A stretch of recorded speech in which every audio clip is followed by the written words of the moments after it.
ಚಪ್ಪಲಿ ಒಳಗೆ ನುಗ್ಗಿತ್ತು ನೋಡ್ತೀಯಾ? ಅವ್ರಿಗೆ ಹೆಂಗ್ ಗೊತ್ತು ಗಾಡಿನ ನೆಟ್ಟು ಕೊಡ್ಸೋದ್ ಬಿಟ್ಟು ಹೆಂಗ ಓಡಿಸ್ತಾರೆ ಅಂತ? ಅಂತೂ ದಿನಾಲು ಯಾರತ್ರನಾದ್ರೂ ಬೈಸ್ಕೊತಾನೆ ಇರು. ನೀನ್ ಮಾಡಿರೋ ತಪ್ಪನ್ನ ಯಾಕೆ ನೀನ್ ಒಪ್ಕೊಳ್ಳಲ್ಲ? ಅವ್ರು ಹೇಳಿದ್ ನಿನ್ನದಕ್ಕೆ ತಾನೆ. ರೋಡಲ್ಲಿ ಗಾಡಿಗಳು ಹೇಗಾಗ ಓಡಾಡ್ತಿರುತ್ತೆ. ಆಮೇಲೆ ನನಗೆ ಗೊತ್ತಾ, ಜೊಗ್ಲಕ್ಕೆ ಬಂದ.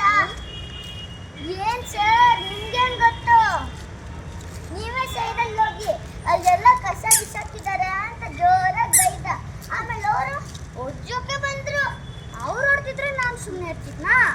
ಸುಮ್ಮನೆ ಮಕ್ಕಳು ಹೆದ್ರೋಣ ಅಂತ ಹೀಗೆ ಕೈ ಎತ್ತಿದ್ರು. ಅವ್ರಿಗೆಲ್ಲ ನಾನು ಎದುರ್ಕೊಳ್ಳಲ್ಲ.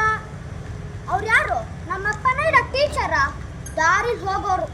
ಹೇಳಕ್ಕಾಗಲ್ಲ ಕಣೋ, ನಿನ್ನನ್ನೇ ಮಗ ಅನ್ಕೊಂಡು ಹೊಡಿಲಬಹುದು. ಹುಷಾರಾಗಿರು. ಸರಿ ಸರ್, ಆಯ್ತು ಸರ್ ಅಂತ ಹೇಳಿದ್ರೆ ನಿನ್ ಗಂಟೆನೋಗುತ್ತೆ.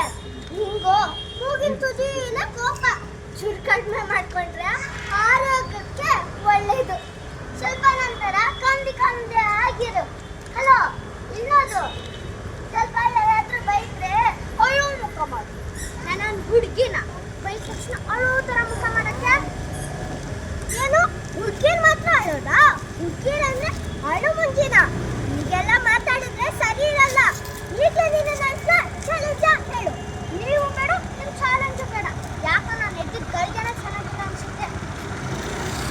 ಹಾ, ಹಂಗ ಎದುರುಗಡೆ ಆ ಕಡೆ ಈ ಕಡೆ ಮತ್ತೆ ನಿಂದು ಮತ್ತೆ ಆ ಕಡೆ ಈ ಕಡೆ ನೋಡು. ಹಿಂಗೆ ಕ್ಯಾಮ್ರಾ ಒಂದು ನೋಡ್ಬೇಡ, ಇನ್ನೆಲ್ಲ ಕಡೆ ನೋಡ್ಬೋದು. ಹಿಂಗೆ ಸ್ಟ್ರೈಟ್, ಹಿಂಗೆ ಸ್ಟ್ರೈಟ್ ನೋಡು.